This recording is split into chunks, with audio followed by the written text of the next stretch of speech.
Today we'll show you how to download CapCut for free. Okay, just go to Google and put in the search CapCut download free and go in the first link, click with the left and wait. Okay, now click here to this download for free, click and wait it to downloading.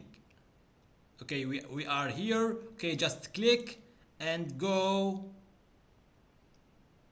Only 1 second, just you will waiting here a few seconds or a few minutes to downloading in desktop.